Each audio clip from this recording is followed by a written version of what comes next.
Amb el títol de Posem fi a les autopistes a l'esquerra de l'Eixample, hem preparat un projecte que intenta que els carrers normals de l'Eixample, d'aquests que tenen 20 metres entre façana i façana, no en quedi cap en què encara hi hagin 4 carrils de cotxes.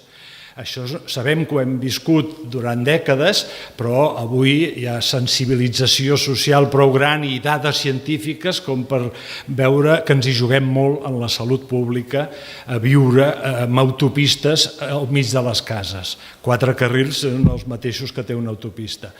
La idea no és tampoc fer una gran obra, sinó treure un carril de cotxes d'aquests pocs carrers que encara tenen els 4.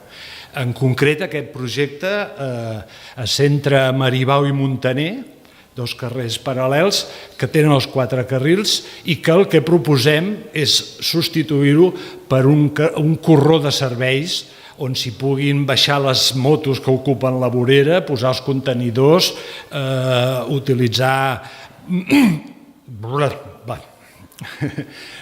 Sí.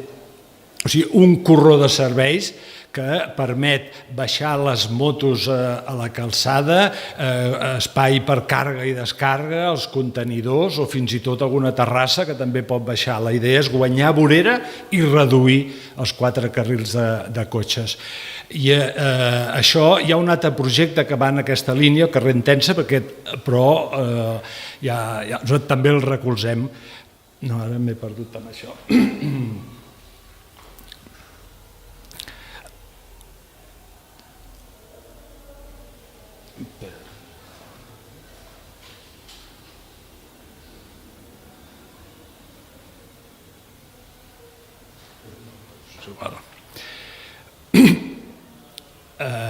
L'altre carrer que encara té els 4 carrils de cotxes és Entença, però sabem que hi ha un altre projecte finalista i que també el recolzem. Nosaltres hem concentrat en Maribau i Muntaner. L'ideal seria que també tingués carril bici, però com a mínim que hi hagi aquest corredor de serveis. I és un projecte també amb el recolzament de l'Associació de Veïns i Veïnes de l'Esquerra de l'Eixample i de l'Associació Camí Amic i esperem que ara també vostre. Gràcies.